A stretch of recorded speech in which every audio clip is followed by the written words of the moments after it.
तो आज हम लोग डिस्कस करेंगे आर्टिकल 15।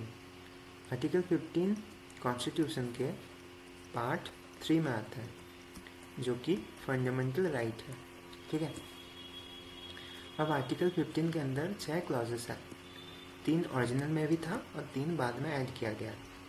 जो 3 ओरिजिनल कॉन्स्टिट्यूशन में था वो था 15(1), 2 और 3।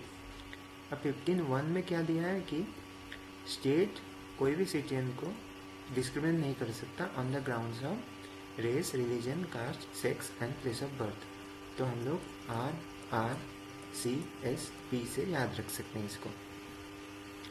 आर्टिकल 15 क्लास 2 में क्या दिया है कि स्टेट और प्राइवेट इंडिविजुअल कोई भी सिटीजन को पब्लिक प्लेसेस में on the grounds of RRCSP discriminate नहीं कर सकता। ठीक है। अब 15 क्लास 1 और 15 क्लास 2 दोनों ही डिस्क्रिमिनेशन के अगेंस्ट है, लेकिन जो पहला है वो सिर्फ स्टेट के डिस्क्रिमिनेटरी एक्शन के अगेंस्ट बचाता है हम लोग को।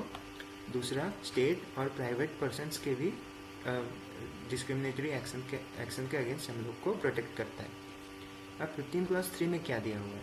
15 क्लास 3 में दिया हुआ है कि स्टेट वुमेन और चिल्ड्रन के लिए स्पेशल प्रोविज़न बना सकता है, जो कि कोई भी डिस्क्रिमिनेटरी एक्शन में काउंट नहीं होगा इन टर्म्स ऑफ आर्टिकल 15(1) और 15(2). ठीक है।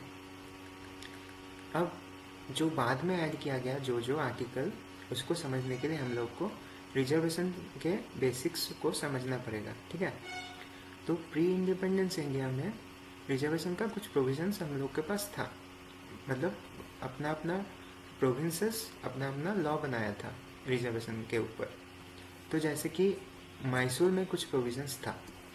सेम मद्रास प्रेसिडेंसी में भी एक ऑर्डर पास किया गया था, मद्रास कम्युनल जनरल ऑर्डर 1927, जो कि था एजुकेशनल इंस्टीट्यूट्स में कास्ट के बेसिस पे रिजर्वेशन दिया जा सकता है।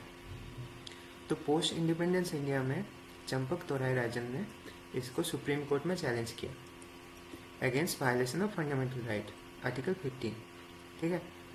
तो सुप्रीम कोर्ट ने इसको अनकॉन्स्टिट्यूशनल बता दिया। तो जब सुप्रीम कोर्ट ने इसको अनकॉन्स्टिट्यूशनल बता दिया तो गवर्नमेंट ने क्या किया? गवर्नमेंट ने कॉन्स्टिट्यूशन ही चेंज कर दिया, मतलब कॉन्स्टिट्यूशन अमेंड किया through first constitutional amendment act 1951। तो इसमें एक नया आर्टिकल ऐड किया गया, जो कि है आर्टिकल 15 क्लास 4, जिसमें है कि state socially educationally backward classes और शेड्यूल कास्ट और शेड्यूल ट्राइब्स को प्रोटेक्ट करने के लिए स्पेशल प्रोविजंस बना सकता है, जो कि डिस्क्रिमिनेटरी एक्शन में काउंट नहीं होगा। तो आर्टिकल 15 क्लास 4 ऐड किया गया, जिसके थ्रू एजुकेशनल इंस्टीट्यूट में रिजर्वेशन दिया गया। ठीक है। यहाँ पर SC और ST को रिजर्वेशन दिया गया था इनिशियली। अब ये तो सिर्फ पब्लिक एजुकेशनल इंस्टीट्यूट में होगा, जो कि गवर्नमेंट कंट्रोल्ड है। ठीक है। अब इसके बाद क्या होता है? 1991 में हम लोग ओपन इकोनॉमी हो गए, राइट। हम लोग ने LPG मॉडल अपनाया। अब LPG मॉडल अपनाने के बाद post LPG model rapid growth of private sector in education हम लोग को देखने को मिला। अब क्वेश्चन आने लगा कि क्या ये reservation policy private education institute में भी एप्लीकेबल होगा?